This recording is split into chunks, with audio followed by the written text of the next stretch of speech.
Conflicts को manage करने के लिए आपका अच्छा कम्युनिकेटर होना ज़रूरी है।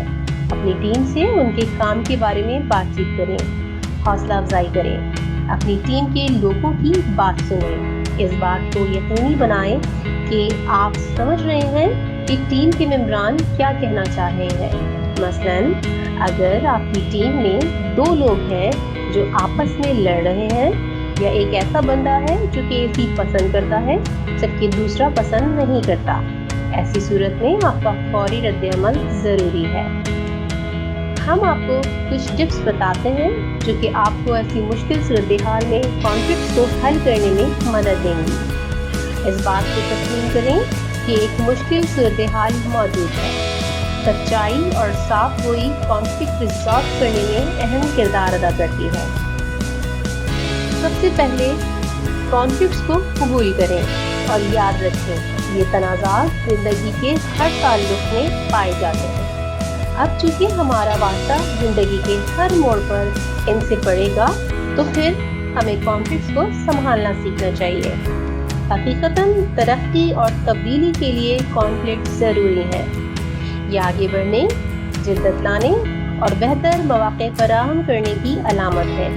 कॉन्फ्लिक्ट्स उस वक्त तक हल नहीं हो सकते जब तक आप इसको मुनासिब लोगों के साथ बातचीत करके हल ना करें। इसके लिए आपको सबसे पहले खुद को पुरसुकून रखना है, इस बात से कतई नज़र कि आप किसी दोस्त या अजीज़ की आवाज़ बन रहे हैं या फिर कोई ज़ाती तनाज़े से निमट रहे हैं। तनाज़े पर आपका रद्द-ए-अमल मसले की शिद्दत को बढ़ा सकता है या कम कर सकता है। पुरसुकून होने के लिए एक मकसद या गैर जानिबदार नुक्ता नज़र फराहम करें। इस बात को मद्देनज़र रखें कि आप मसले की हल में फरीक के साथ किस तरह काम करेंगे। मसले को गौर से सुनें कि आपको कैसा महसूस होता है, मसला क्या है और इसका आप पर क्या असर पड़ता है। मसाइल को हल करने के लिए उस सूरत-ए-हाल को रखकर खुद से सवालात कीजिए। मसलन, आपको कैसा लगता है जब आप इस तरह की सूरत-ए-हाल में होते हैं, क्योंकि ऐसी सूरत-ए-हाल आपको ज़हनी तौर पर मुतासिर करती है। तो इसके लिए आप क्या करना चाहेंगे कि मुस्तक़बिल में परेशानी से बचने के लिए क्या करना चाहिए। सूरत-ए-हाल का तज्ज़िया करें, इस तरह असल मसला वाज़ेह तौर पर सामने आ जाएगा और आप मज़ीद सवालात के जवाबात दे सकेंगे। मसलन, इस मसले को किस चीज़ ने तहरीक दी, आप किस बात पर नाराज़ हैं, वजह क्या बनी, वो क्या बात है जो इस तरह पूरी ना हो सकी जैसा आप चाहते हैं, आप क्या चाहते हैं जो पूरा ना हो सका, क्या आपका गुस्सा जायज़ है या फिर हद से ज़्यादा है। इस मसले को आप कैसे हल कर सकते हैं। जब इख्तलाफात या तनाज़ात की सूरत-ए-हाल पैदा हो जाती है तो लोग इश्तियाल अंगेज़ ज़बान इस्तेमाल करते हैं। मसलन, नाम बिगाड़ते हैं, गलत अल्फाज का इस्तेमाल करते हैं जो तनाज़े को मज़ीद बढ़ा देते हैं। इस तरह के जज्बाती रद्द-ए-अमल को कंट्रोल करने की ज़रूरत है ताकि आपकी बात मुस्तक़बिल में मसले को हल करने के लिए कारआमद साबित हो सके। किसी भी फ़र्द को मसले से अलग रखें, यानी अगर किसी से ताल्लुकात ख़राब है तो ज़ाती तजुर्बे और मनफी एहसासात को सूरत-ए-हाल से मंसूब करने के बजाय असल मसले को मखसूस तर्ज़-ए-अमल या हालात के मुताबिक सेट करने की कोशिश करें। आपका ये तर्ज़-ए-अमल मसले को बेहतर तौर पर संभालने और हल करने के लिए पुरउम्मीद रहने में मदद करेगा। मसले के हल के लिए आपको फरीक के साथ मिलकर काम करना पड़ेगा और इसका तकाजा है कि इल्ज़ाम तराशी से परहेज़ करें और मसले को कबूल करें। मिलकर काम करने का अहद करें और मसले को हल करने के लिए एक दूसरे की बात सुनें। हर शख्स का एक अलग नज़रिया होता है, शाज़ व नादिर ही कोई हर बात पर इत्तफाक करता है। आपका सही होना ज़रूरी नहीं है, और जबकि आप मसले या तज़ाद को हल करने की तरफ कदम बढ़ा रहे हैं तो सच्चाई की तलाश आपको मसला हल करने के बजाय पेचीदा सूरत-ए-हाल में उलझा सकती है। मसलन, किसी कार हादसे पर مختلف شاہدین کے بیانات پر غور کریں تو آپ کو اندازہ ہوگا کہ ہر ایک کا نقطۂ نظر حادثے سے متعلق مختلف ہے۔ آنے والے وقت پر توجہ دیجیے۔ تنازعات میں ایک چیز کو یاد رکھنا چاہیے جو مخالفین کے بارے میں ہمیں پریشان کرتی ہے۔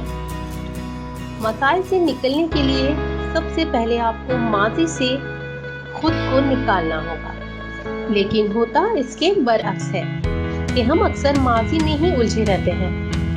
اس ذمہ داری کو قبول کرنے کے لیے آپ کو یہ تسلیم کرنا ہے کہ ماضی سے قطع نظر موجودہ صورتحال کے لحاظ سے مستقبل میں پیدا ہونے والے تنازعات سے نمٹنے کے لیے ایک منصوبہ تیار کرنے کی ضرورت ہے۔